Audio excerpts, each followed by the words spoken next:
समाजाने काय केलं पाहिजे या सगळ्या गोष्टी मांडण्याचा या ठिकाणी प्रयत्न केला। आज समाजामध्ये कोणत्याच समाजात, तुमच्या समाजात नाही, आमच्या समाजात तर चंद्रपूरहून पोरी आणताय आप्पा, त्याच्यामध्ये दलाल ठेवाला, तो दलाल पोर पटाडतो, ती पोर इकडे येते, राहिली तर राहिली, ही परिस्थिती आहे। मुली कमी नाही, मुली देणाऱ्याची दानत वाईट आहे।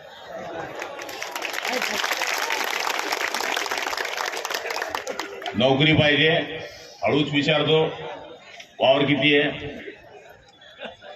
शेती आहे तर मग नोकरी का नाही, हे प्रत्येक समाजात आहे। आमच्या समाजात तर फार आहे, भयानक आहे। मुली प्रत्येक समाजात आहे। जळगावचा ॲनालिसिस सोडला तर थोडा आपण मेडिकलमध्ये कमी, 861 मुली आहे आणि 1000 मुलं आहे, म्हणजे 140 साधू होती। बम बम बोले बेचे सोने चांदी के गोले, कमाएंगे गुरु तो खाएंगे चले। जे माझ्यापूर्वी सांगितलं की मुलगी, आता काय राहिलं नाही, मुलगी आणि मुलगा, सगळ्यात जास्त नशीबवान तो माणूस आहे की ज्याला मुलगी आहे। मुलगी जेवढी बापाची काळजी घेते तेव्हा मुलगा घेत नाही। मला एक मुलगी आहे, 2 मुलं आहे। रोज माझ्या मुलीचे 2 फोन येतात, 2:30-3 वाजता एक, रात्री 10-10:30 गोळ्या घेतल्या का, जेवण केला का, पोरांना जर विचारलं कधी बी येतात ते, अशी परिस्थिती म्हणजे आमची नाही, आप्पाची भीती जशी सगळ्यांची। पॉलिटिक्स वाल्यांचं वाईटच काम आहे, कारण की प्रत्येक समाजात आहे। आपण म्हणतो की आपला समाज मागास आहे, हा समाज पुढे गेला, कोणताच समाज आता मागास राहिला नाही। भिकारी दिसतो का दरवाजावर आता, भाकर दे बाई म्हणणारा कोणी आहे का, कोणी भिकारी दिसतो का? पूर्वी काय, सकाळी 8 वाजता आम्ही झोपेतून उठलो तर भाकर दे बाई ऐकायचो आम्ही, तुम्ही पण ऐकायचे, मी पण ऐकायचो।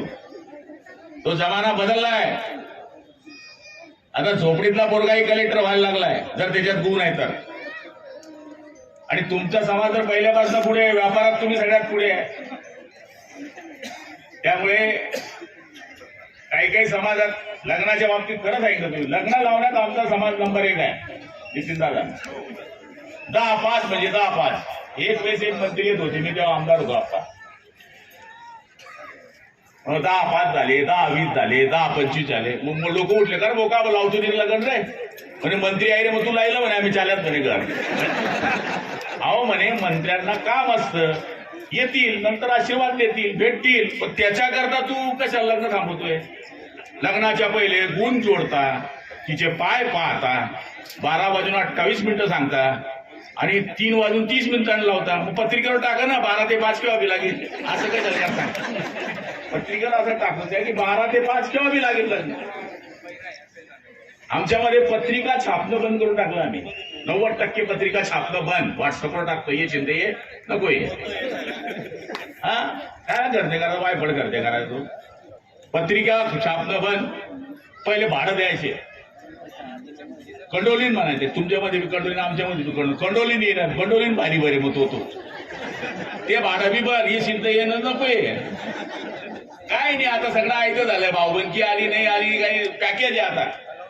घोडा सुद्धा देतो मंडपवाला, हो घोडा, बामण, केळीचे पानं, काहीच करू नका तुम्ही, कोड घाला, राम राम या कसा जेवा, अशी परिस्थिती आहे। त्यामुळे जगाबरोबर पळा, जगाबरोबर धावा।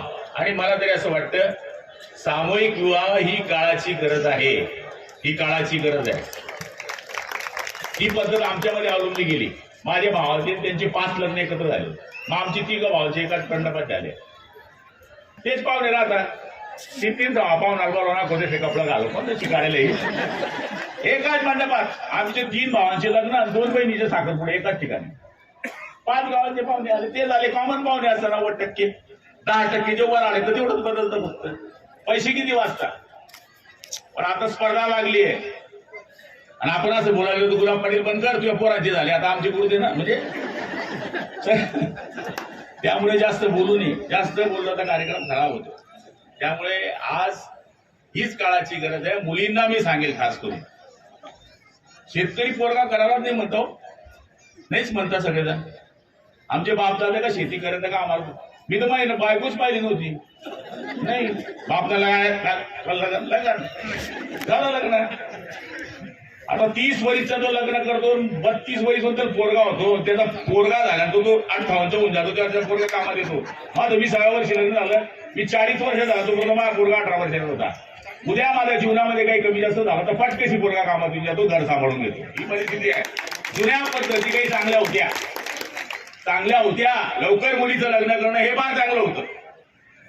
आता 26 वर्षाची पोरगी होऊन जाते 32 वर्षाचा पोरं होऊन जाते लग्न करतात. कोणतं गणित होईल मला समजत नाही. 10 स्थळं पाहिल्यानंतर समाजात अशी शंका होते की पोरीमध्ये काहीतरी खोट आहे किंवा पोराला 10 तो शिकेला थोडाफार तो नाम ऐकत नाही. तो 25 पुरी पाहतो. काही काम त्याने म्हणतो हा 100 पुरी पाहिला रिजेक्ट. त्याला पोरगी नंतर भेटत नाही. हे प्रत्येक समाजात होऊन बसलंय.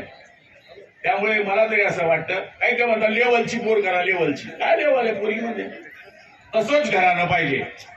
माझ्या माहितीप्रमाणे आपल्या घरात कशी मॅच होईल तशी पोर पाहिजे. खटल्याची पोर करा उलटी ती स्वयंपाक करायची अडचण नाही. हे घलपायची पोर केली तर कठीण काम राहतात कधी कधी. आम्ही 5 काका होते. आमचे 5 काका आम्ही 17 भाऊ आणि 23 बहिणी एकच भांडत भाजी म्हणे. काय मजा आहे झाली. आता तर पोर एक 1 to 1 असल्यामुळे मावश्या मी आता संपल्या मावश्या घ्या रे भाऊ खलास. मावशी काही कार्यक्रम खलास. हम दो हमारे दो कठीण होऊन गेलं काम. त्यामुळे हे सगळं पथ्य पाळा. मला तरी असं वाटतं की या लग्न सोहळे जुळले पाहिजे. दरवर्षी दत्तू आबा ही सगळी मंडळी हा प्रयत्न करत असते. समाजाला माझी हात जोडून विनंती. तुमचा समाज तर महाराष्ट्रात नंबर 3चा समाज आहे.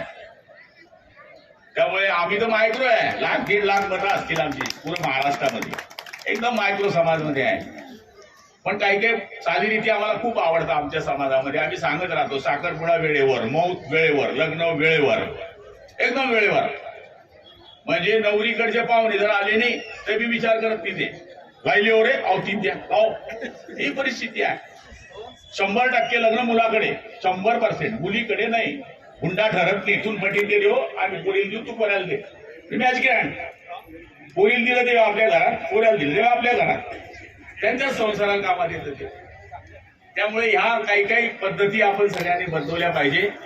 या सामूहिक विवाहामध्ये ज्या मुली आल्या त्यांना माझी हात जोडून विनंती आहे. शेतकरी मुलगा असेल, आधुनिक पद्धतीने शेती करत असेल, निर्व्यसनी असेल तर पहिला चॉईस त्याला सुद्धा आपण द्या. कारण की शेतकऱ्याच्या मुलांची परिस्थिती फार वाईट होऊन चाललेली आहे. तर याचाही विचार करण्याची अत्यावश्यक गरज आहे. मलाही भरपूर आता पुढचे कार्यक्रम. मी आज दांडी मारून आलो. आप्पा विचारत होते तुम्ही कसं काय गेले आदिवासी सोडून. मी दांडी मारून आलो शाळेला आमच्या. विनंती करून आलो मुख्यमंत्री महोदयांना की मला 2-3 घरगुती कार्यक्रम होते. मग त्याच्यात बोलाने बापूचे फोनवर फोन चालू होते. या म्हणतो मी 100% त्यांबरोबर तेली तो भाग्यशाली हो. आता काही तेली राहिली नाही माझ्याबरोबर. ठीक आहे त्याचबरोबर केली त्या भाग्यशाली नाही केली तर किसा खाली. त्यामुळे तुम्हाला सोडून चालणार नाही किती जाणार. त्यामुळे मला तरी असं वाटतं की तुम्हाला मी आयुष्यभर म्हणजे माझ्याबरोबर राहिलेले आपण लोक आहात. त्यामुळे आमचं सार्वजनिक कामामध्ये येणे आमचं कर्तव्यच आहे लोकप्रतिनिधी म्हणून. त्यांनी हे आयोजन केलं त्यांचे मी खूप आभार मानतो. कार्यक्रम झाल्यानंतर तुमच्यावर फार टीका होती. हो जो कार्यक्रम करत गेले तो जरा मोठा माणूस असतो. घालून सांगतो मंडळ बरोबर नव्हता. लाईटचा चालायचा होता. जीवन मागायचं फेरी होतं आणि तू करता काका. म्हणजे हे फार प्रत्येक समाजात वाईट परिस्थिती. बरं ही प्रत्येक समाजाची वाईट परिस्थिती. पण त्यांचा विचार करायचा नाही. आपल्या मनात सद्विवेक बुद्धी आहे. आपलं समाजाशी काम करण्याची मानसिकता आहे. परमेश्वर वरतून बघतो. महाराज आपले वरतून बघतात. आपलं भलं झाल्याशिवाय राहणार नाही. चांगलं काम करा. सामूहिक वेळाला आम्हाला बोलवा. आम्ही 100% येऊ. माझ्यातर्फे या कार्यक्रमाला मी 1,01,000 रुपये या ठिकाणी जाहीर करतो. आणि पुढच्या कार्यक्रमाला काही लागली मदत तरी आपल्याला पण दिली होती आपण माहिती आहे. वाहतं ठेवा पाणी. कसं आहे वाहतं ठेवलं ना डास मच्छर होती. साठवून ठेवलं डेंगू होतो. देत राहो नवीन येत राहतो. त्यामुळे